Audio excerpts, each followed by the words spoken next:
Welcome. We have Gervase Bushe today to talk to us about leadership. This is the first recording of 2025 for the Leadership Zone, and I have been stalking Gervase for a very long time and his work. And then I got the opportunity to interview him previously for my master's and also to sit through a seminar process with a group of people. And it was really good. But more bigger than all of that is Gervase's work in Dialogic OD has probably been the best description of what I think works. And when I found it and I realized I had been doing aspects of it, I felt relief. So I'm hoping that for some of the leaders and listeners to this episode are going to find that some of the things they're doing are working and maybe some of the things that they can do in the future. So Gervase, introduce yourself properly with your title and your work, and then we'll kick off and I'll start asking you some questions. Oh, thanks. Thanks. It's great to be with you, Sheila. Thanks for inviting me to this. And I like to say that being a university professor is a good cover story for what I do, which for over 40 years now has been to be invited to work inside companies to help them improve in some way or the other. By doing that, be able to either test my ideas or develop new ideas, which I'm a model builder. So as an academic, that's what I do. I come up with new ways of making sense of what's taking place as leaders and in terms of improving, creating great teams and great organizations. So my official title is Professor of Leadership and Organization Development at the Beatty School of Business at Simon Fraser University in Vancouver, Canada, and which I'm very privileged to live in a rainforest, which today is kind of foggy. And my work has evolved over the last 40 years, shifting at times from looking at large systems change to looking at more micro dynamics that are taking place at the interface between leadership and employees and goes back and forth between those things. And currently, I would say where my most of my focus is understanding something I call a generative change approach, which is a way of creating change that's a lot more bottom up and a lot more emergent than your typical change management approach, and which has proved to be highly successful at rapidly changing things like organizational culture and generating a lot of innovation rapidly. So that's a quick bio on me. Gervase, thank you.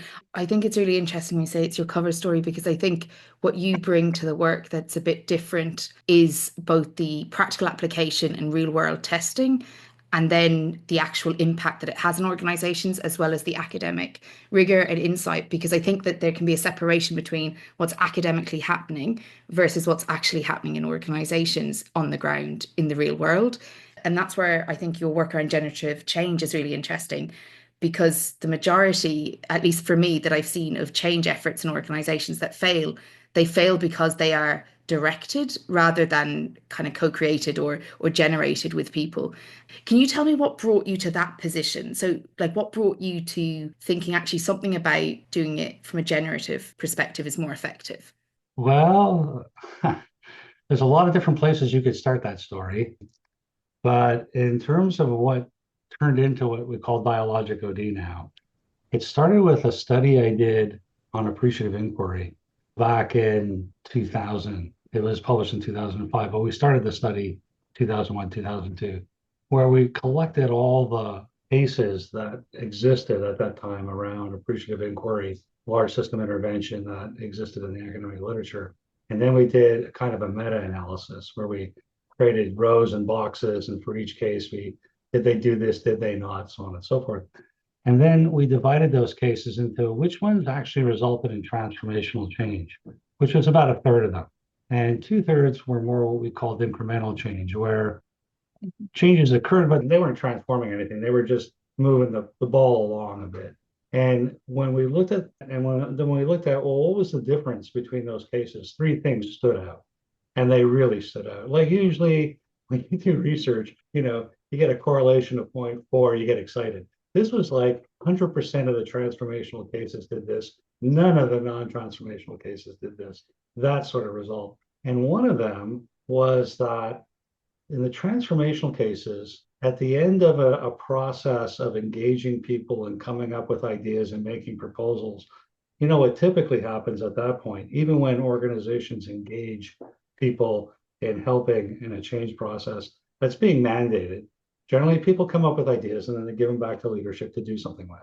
But in the transformational cases, that's not what they did. what they would do is there would be a couple of day long event where people would be engaged and coming up with new ideas about how to do something. And then at the end of which the leadership would come in and would say something like, okay, we all know what we need to do. You know what we need to do. You don't need to talk to us. Tomorrow, go back to work and do it. Just start doing it. Don't wait for a committee. Don't wait for a plan. You have permission. Just go act.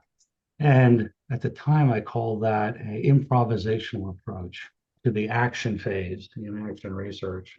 That was building off Frank Barrett's work on improvisation at the time. Now I would call it an emergent approach. And that seems to be the language that's kind of stuck. But that's the generative approach. The generative approach is, collect all the ideas and then you're in a top-down kind of problem again. You launch as many different things that people want to actually act on, you launch them, and then you pay attention to what happens. And what happens after that is quite fateful. And that's where a lot of my attention has been. Because if you launch that and then step away from it as leaders, then it tends to just dribble away. But if you launch that and then tend that like farmers, where you are, cultivating the soil and adding nutrients and pulling out the weeds, that sort of thing, it's amazing how much change you can create, how rapidly you can create it. So that was 2005 paper that got me started on this and made me realize at the time that what was going on in the organizational change textbooks was they were taking things like appreciative inquiry, open space, future search, and trying to cram it back into the plan change model, where you start with identifying what the problem is, and then you collect data, and then you analyze that data, and then you come up with a solution and a vision, and then you drive it through small things, so on and so forth. This is a radically different way to approach that. And at the end of the paper, which was with a student, we said something like, what we've learned from this is that when we use appreciative inquiry in the same old way as any other change process, we get the same old kind of results. But to get these transformational results requires a couple of very different things, one of which was this emergent approach. Another was something we call the generative image, which has also become sort of central to my thinking about what helps to produce transformational change. We can talk about that a bit more if you want to when we get into leadership, because it's really a leadership function is to provide that. So the first thing is the reason that I think this is really powerful is if I was to look back over the last maybe 5 years of work where I was brought into an organization because something wasn't landing, like they couldn't get it to just kind of belong, it was never the stuff, it was always the how. And whenever we were successful and people thought I was fabulous, I kind of laughed because I was like, it's not me, it's just the how. And I would tell them there's a methodology, there's a logic to this that isn't that I'm some fabulous person. But it was so far fetched from what people were used to doing to create change that they couldn't understand that it's actually in and of itself its own method. But wherever that was applied, where there was previous kind of stickiness or stuckness, or even like legislative issues or big things happening, there was a smoothness that didn't happen with the plan change. And that to me, I think is quite fascinating that organizations could pump so much into planned change. And yet it's not the what that's being rejected, it's often how people are doing it. And so what I like about that is and your point about appreciative inquiry, I think is really important. You could do the same intervention with an overarching method or approach that actually limits the intervention. So knowing what to do isn't always that helpful unless you can see around what works and how it actually applies. So one of the things I said before we kicked off was, would you talk to us a little bit about how you see leadership, not just over this year, but over the coming years? And if you have a sense based on kind of looking backwards, getting a sense of how things are now, of what you think might be important and different for leaders to think about. Because in my short time span, there's been a shift in working with leaders. And I can only imagine with a longer time span and with the academic piece as well, that you probably have some really good hypotheses around what we should be thinking about. Yeah, thanks. Well, yeah, I think what we think of as leadership has really been changing a lot. And when I teach the course in leadership, one of the first things I say is, look, there are two things we call leadership, and they are so different that we should have different names for them. And one is face-to-face leadership, the kind of leadership that's happening in a supervisory, like where, the people I'm leading are people I'm interacting with. And that's one kind of leadership. And then there's institutional leadership where I'm leading people I will never interact with. And I think those two things need to be really kept separate because they're really quite different, right?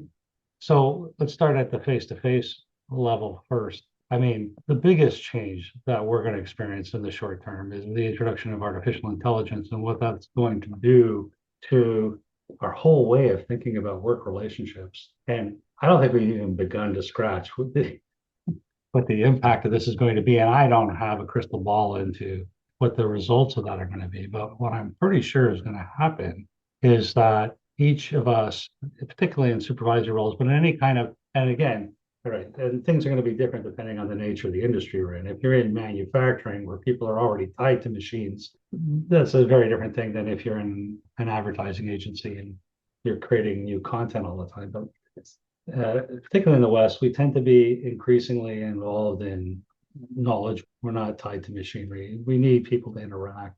There's increasing interest in developing more self-organizing approaches to managing so that we really harness people's knowledge and skills and more rapidly adapt and that sort of thing.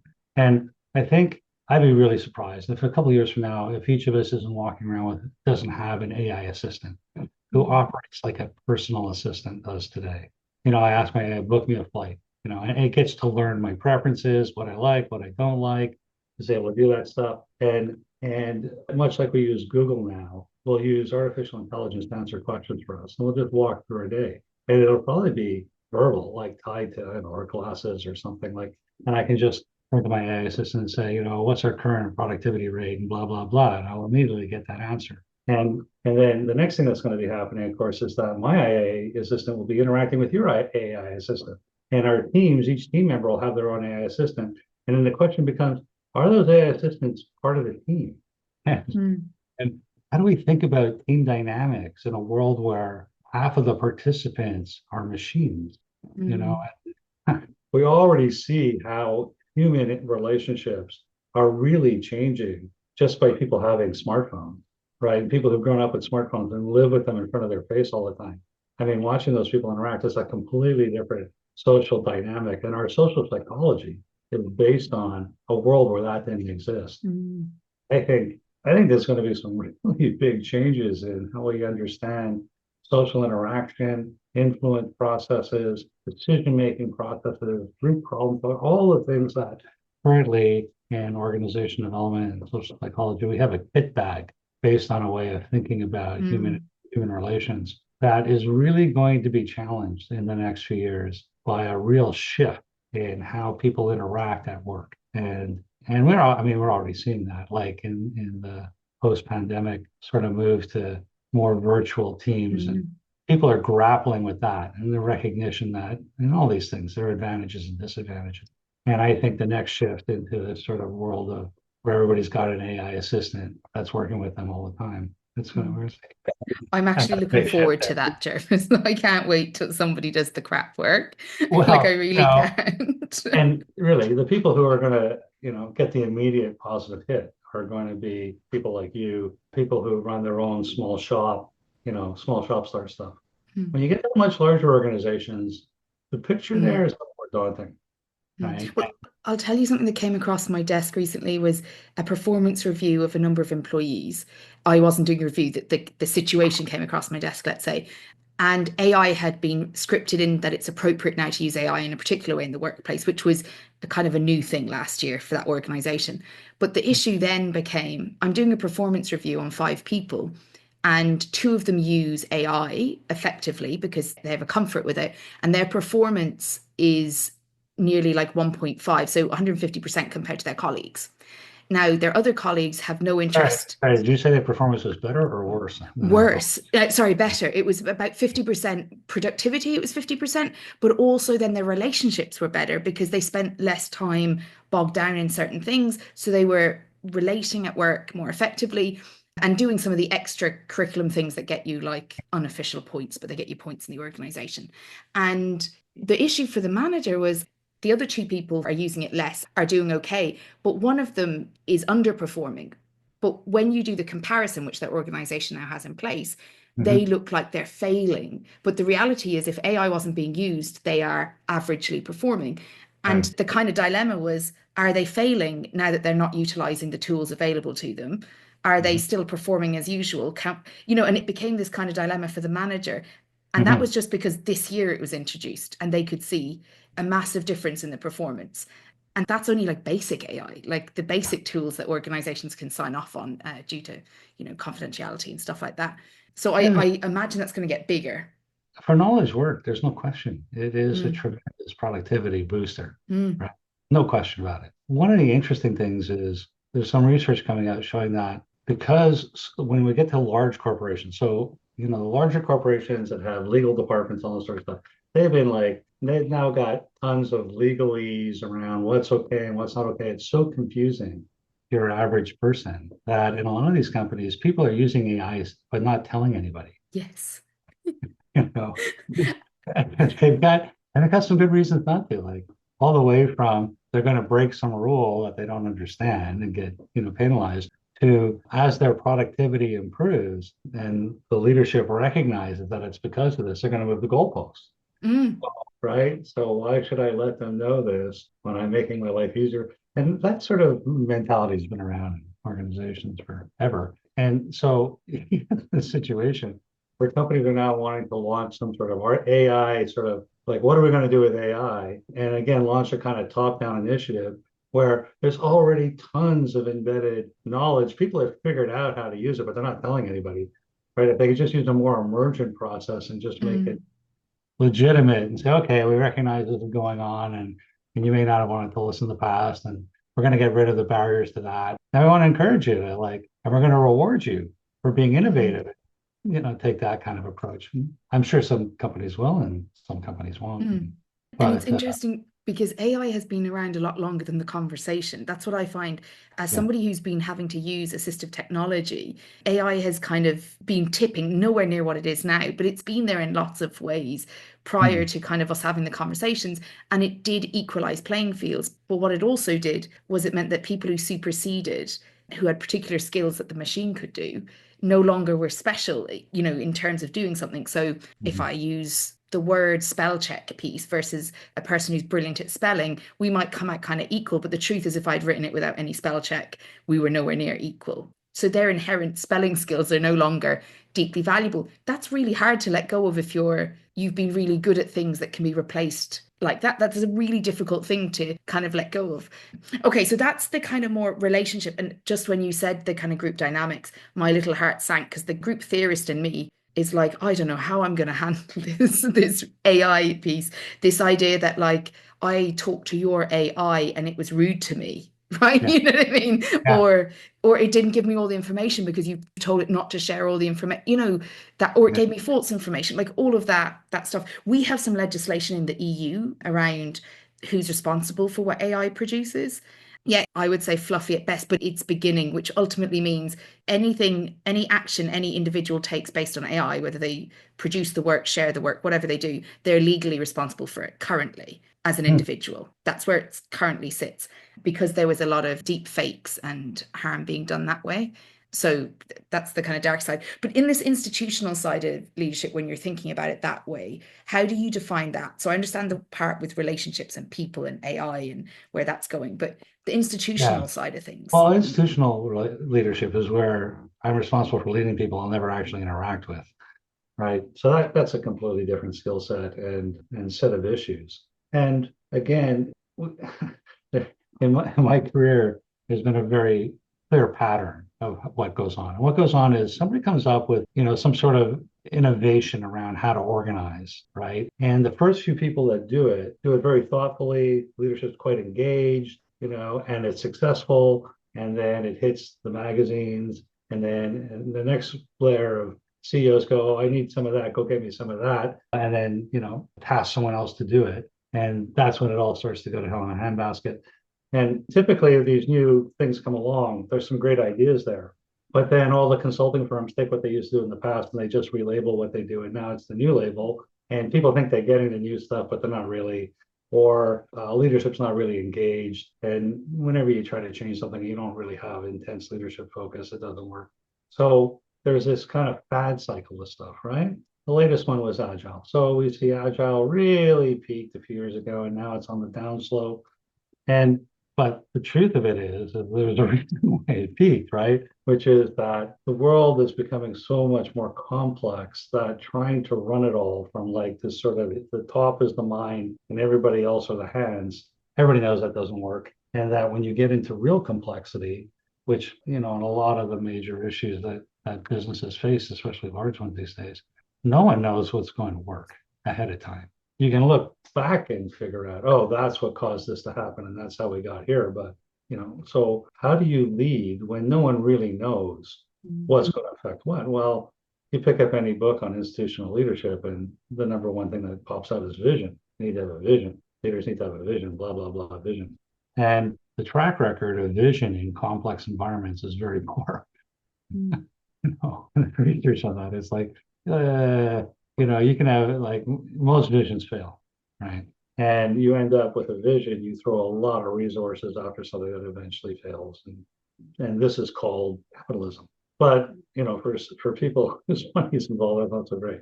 And what I've been finding is that leaders who are successful at helping their organizations navigate complexity focus on purpose, not vision. And what purpose is what you're trying to do every day. What are we trying to do here every day? And vision is a way to do that, but it's only one way to do that. And the thing about purposes is there's always many different ways to accomplish a purpose. And a lot of times in organizations, we don't need everybody doing it exactly the same way.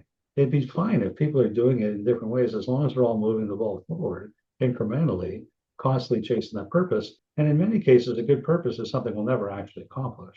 Ending world hunger or something like that. We'll never actually accomplish it. But every day we know that's what we're trying to do. And when we release the people at the front lines who are smart, intelligent, educated, know what they're up against and say, what could you do tomorrow to help move the ball forward? They usually have an idea or two, right? And so the whole real move toward what we called agile was really a move towards how do we sort of, and this has been going on all my career, they called it delayering, empowering. There's been different words for this thing, but how do we create forms of organizing where the people who are closest to the problem have both the knowledge and the authority to take action that's going to help move us forward and wherever we're trying to go. Now, the dilemma, and organizations face multiple dilemmas, is that we want two things at the same time. We want stability and we want flexibility, right? We want coordination and we want independent action. Like, we want both those things. And so there's no one right way to do it. And the problems that you solve by going in this direction create new problems in that direction. And then you try to solve those problems, which create new problems. And so there's this so what leadership, institutional leadership becomes in those contexts then is more about managing the space where the organization can constantly be adjusting itself to these polarities, understanding what they are, understanding the gifts and weaknesses of each side, and recognizing that every day there's an opportunity to move the ball forward incrementally, and there's no big wins here. And we try stuff out and we learn as we go. And that's the generative change mindset. Try stuff out and learn as you go, as opposed to figure out what the right answer is and make a big bet, which is more the sort of John Cotter approach to change. Okay? Now, companies that are publicly traded have a yoke around there because they're supposed to be able to tell their shareholders, here's our big idea, here's how we're going to know if we're going to get it, here's our numbers, the quarterly numbers need to keep moving in that direction, or the CEO doesn't keep his job. And if you've worked in a lot of those large organizations, you learn quickly that it's called a numbers game. People play the game. They figure out ways to, when they overproduce, they hide some of that for the next quarter and so that they meet their numbers. But when you're playing a meet the numbers game, it doesn't create the base of authenticity and transparency that's required for a truly agile form of organizing. So I think we see most of that form of leadership and that form of organized happening in privately owned family business, nonprofit organizations, that sort of thing. Yeah, that's where the sort of edges of that work is going on. Whereas in the sort of larger for-profit publicly traded companies, their edge is more around data analytics. How do we take huge, vast quantities of data and help us make complex things complicated so that we can figure out what the right answer is and drive forward. So I think that's in the place we're in right now. Sort of publicly traded type companies, the image of leadership hasn't shifted very much. The expectation is still there that the senior leaders are the people who are going to have the right answer. They'll tell us what to do and then we'll march in that direction. Whereas I think for companies that don't have that yoke around their neck and really are, and certainly in tech and that, you find I've, successful founder owners who have got a growing business. This is always what's top of mind for them is how do I keep the magic as we get bigger and not bureaucratize, but be able to sustain that sense of innovation and entrepreneurialism and all that. At the same time as we're able to have quarterly budgets, make Mhm. predictions about where we're going and what's going to happen next, and be able to resource appropriately and all that. It's a huge dilemma. It's hugely complex. Mm. It requires leaders who can hold paradoxical realities, right? They can see that it's not either or, it's both and that this is a very complex, paradoxical thing, and not get all anxious and upset about that and feel like they have to either go one way or the other way to solve the problem, right? Which brings us to this whole thing around vertical development and how that's getting a lot of traction now in the leadership development space. I think Mm. appropriately so, that we need leaders operating at later stages of vertical development to be able to manage the complexity that they're facing, particularly at the institutional level. It's exactly what I was going to say is one of the biggest challenges that I think leaders face when they, in my experience, when they're coming from a kind of maybe a guaranteed process. So wherever they were previously in their work, there was some kind of shape around what it should be. And then they hit something that has a lot more complexity in it. And they either become anxious and burnt out, or they Mm. actually try to like close everything. You Yeah. know, Sheila, guarantee me this or guarantee. I'm like, if anyone could guarantee it to you, we wouldn't be in this conversation, really. It would be done, you know? Yeah. But it's also interesting because one of the things I found about a generative approach is I can't promise you an outcome. I can't give you a project plan because I have to Mm. talk to people to, and work with people before we can figure out what's important. That is a really hard thing as a small consultancy to sell, to say, Yep. actually, I don't know until I talk to everyone, and your HR position is not informed enough for me to make a real proposal on that, or your random idea of leadership is not going to work for me to be able to figure out what's really needed. Yep. And yet, what I find interesting is most of the time when I have this conversation, they can list off all the leadership development that they've done with their previous approach. And I was Mm-hmm. saying, why are you doing another one then? If they were so successful and your approach worked, why are we going again? And the reality is that often they think that the content is the issue and not the how. And I think there's this real missing piece for leaders, depending on where they're coming from. But I'm thinking of leaders who maybe specialize in some kind of area of work, had a broad remit, and now are over things they don't specialize in, even though their specialist work might be there as well. And actually, it's not about having the answers, but figuring out when you're tipping too much in one direction, tip it back a little bit and kind of balance it. But it's really hard if they're feeling unsure for them to also pay for services where the person says, I can't guarantee you, but I can help you move forward, but we'll have Yeah. to start doing it to inform it. I'm wondering, have you seen those types of kind of situations when you're working with Oh yeah. organizations? Oh yeah. Okay.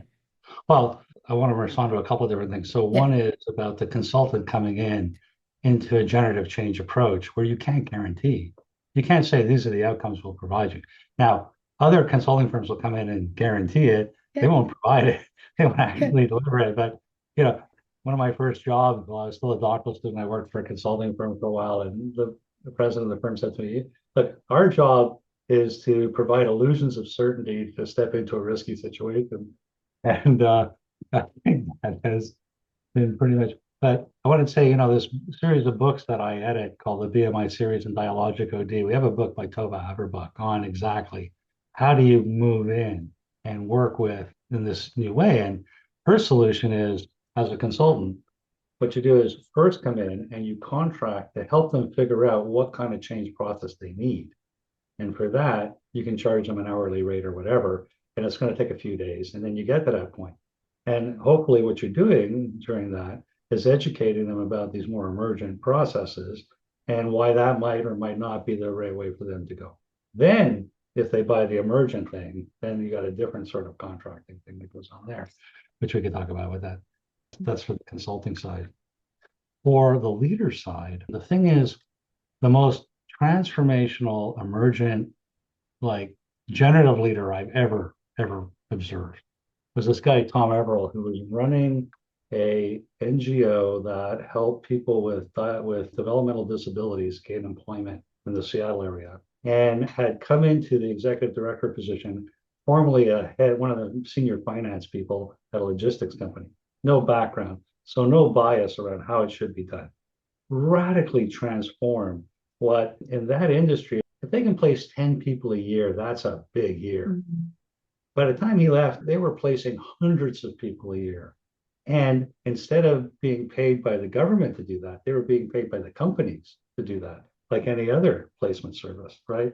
And to get there required such a transformation in the mindset of the people who worked in this organization and the client system and all that sort of stuff. And he accomplished that not because he had a vision. He had no vision with, he didn't know how to do this. He just had a sense of the purpose he wanted to inculcate, right? And like I had a group of, and the way I met him is he said, we started 6 businesses that employ majority people with developmental disabilities, and we're crushing our competition. They are a competitive advantage for us. Let's see this. And so I sent in a group of undergraduate accounting students to a forensic audit on these companies. And sure enough, they were producing on every financial measure above their industry market, benchmarks. So here's this guy. He's doing all this stuff. He kept a diary he gave to me, 900 pages. Like his ability to track paradox and complexity, unbelievable. Now, while I'm studying him, one of the people who doesn't report them, but one level low, goes to the board of directors and says, this guy's a terrible leader. He's awful. You got to get rid of him. The board goes, wow, that's a big accusation. We should look into this. So they do a 2 to 3 week thing, at the end of which they say, on every measure we have, our organization is doing so much better than we ever have, but we don't know how he does it either. and that's what, it's like because people don't get it because they believe that the job of the leader is to have the answer. And if I come to you and I say, leader, should I do this or that? And Tom was the kind of guy who's like, should I do this or that? And he would go, yes. And people hate that. Like, right? Because there's this expectation coming from below that you're the leader, you should know. And if you don't know, why are you the leader? Why are you being paid the big bucks? And there's this expectation coming in this direction. It's like, if you're the leader, you should know. And if we ask you, what's your plan for the next 12 months, you ought to have one. And that whole narrative of leadership is the biggest problem that people are facing in institutional leadership. The ability to break out of that and say, no, it's not my job to have the answer. It's my job to hold the space where we're going to figure this out. And there's not one answer. There's going to be a bunch of answers, and we're going to keep moving with it. And something that'll work today in this situation with this group of people in this environment may not work 12 months, and vice versa, right? And one of the things I've been saying is we need a new narrative of leadership, not of the warrior on the white horse leading the charge, right? But of equally courageous and brave person holding a space of not knowing and managing the anxiety of that long enough for real answers to emerge that are really going to solve a problem, not just stick a band-aid on it so we can move on. Anyway, so I think that's where I believe we're seeing, and in my work with people out in the industry here in the Vancouver area, we're seeing there is this intent to move in that direction. It's not easy. It is definitely not easy because it requires a lot of other things in place to be able to set up an organization that's self-organizing. It isn't just a 1 or 2 simple thing, or we just change a policy, or we just change a structure.